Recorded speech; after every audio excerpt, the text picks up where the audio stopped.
ایک مسلمان سپاہی گزرتا گزرتا نیچی نظریں کیے کیے کہنے لگا سر کیسے اٹھائے, نگاہ کیسے کوئی اٹھائے گا, یہ سارے کے سارے اللہ کا قرآن سن کر آئے ہیں.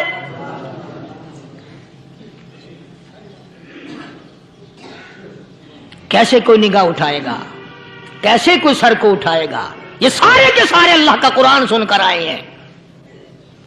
ان کا عمل ہوا نا قرآن پہ, ان کے عمل کا کتنا بڑا اثر پڑا. مورخین نے لکھا, ابن حشام لکھتا ہے عیسائی لڑکیوں نے چھلانگیں لگا دی, کوٹھی سے نیچے آ گئی, کہنے لگی عام مسلمانوں وہ قرآن ہمیں بھی سنا کے جاؤ جس میں اتنی اسپرٹ ہے, اتنی طاقت ہے, جو حسن کے نظارے سے روک دے, جو گانے بجانے سے روک دے. یہ تو آدمی کے دل کا سکون ہے, نہ گانا سنتے ہو نہ حسن کا نظارہ کرتے ہو, جاتے والے یوں نہ جاؤ, ہمیں بھی وہ قرآن سنا کے جاؤ.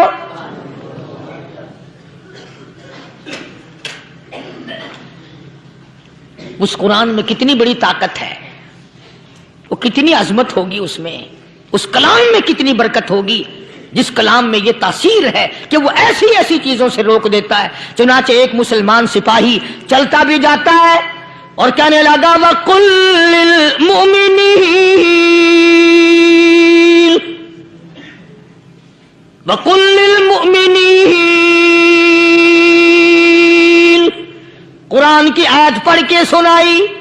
سینکڑوں نہیں بے شمار لڑکیاں ایک مسلمان کی زبان سے اللہ کا قرآن سن کے کہنے لگی اور جانے والوں چھوڑ کے نہ جاؤ, ہمیں بھی کلمہ پڑھاؤ.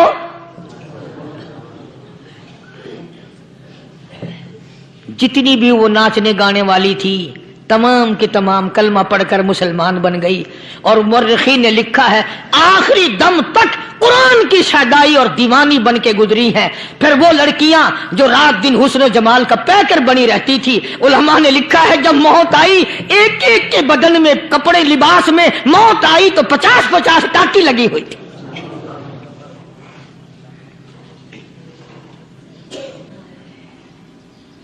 بظاہر تو آج بھی بڑی جھاڑا پنجی ہے, بڑی صفائی ہے, بڑی دوڑ دھوپ ہے.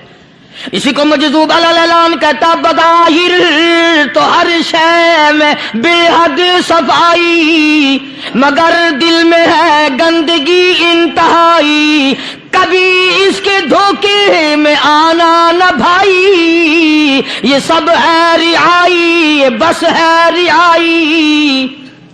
یہ تو چیز ہی کچھ نہیں. بڑے بڑے دھندے ہمیں پلٹتے دیکھے, بڑے بڑے نظام بگڑتے دیکھے. محمد عربی صلی اللہ تعالی علیہ وسلم کے دربار میں بڑے بڑے لوگ آتے تھے. اللہ غنی, نگاہ نبوت نے جس کو رنگ دیا سبحان اللہ, پھر قیمت تو بن گیا, وہ اسلام کی دولت سے پیچھے نہ ہٹا. کوئی پیچھا پھر کے دیکھا ہی نہیں کہ ہم کیا کر رہے ہیں. ایک لذت تھی, ایک کیف تھا, ایک سرور تھا صحابہ کرام کو. کہاں سے وہ چیز ہم لائیں, کیسے ہم میں وہ چیز پیدا ہوگی.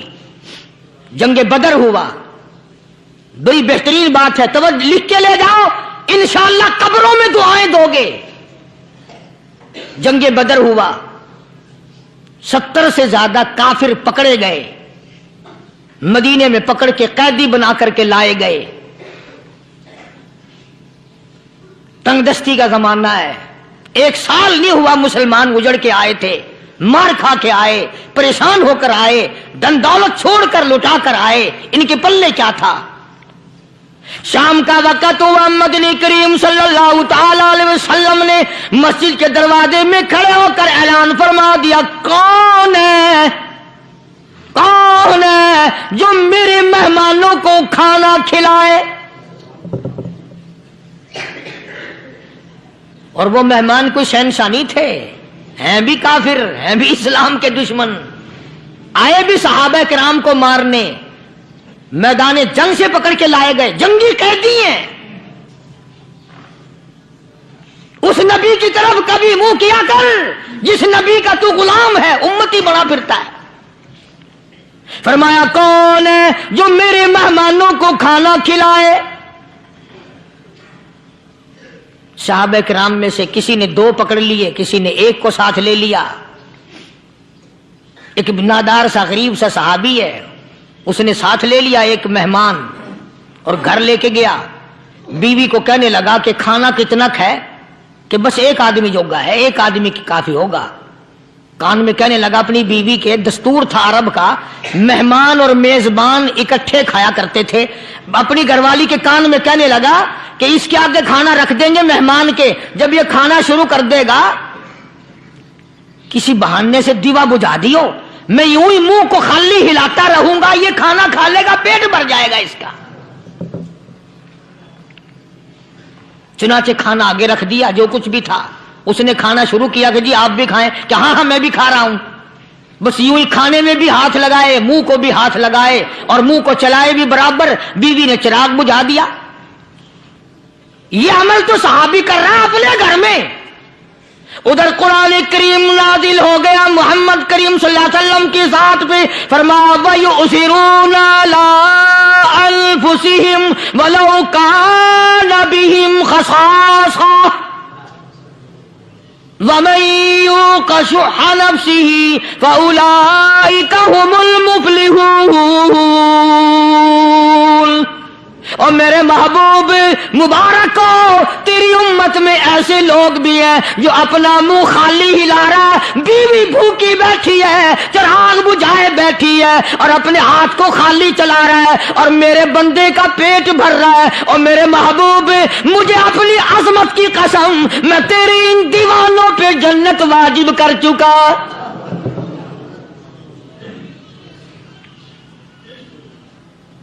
اب حضور صلی اللہ علیہ وسلم نے تو ان کو نہیں سکھایا۔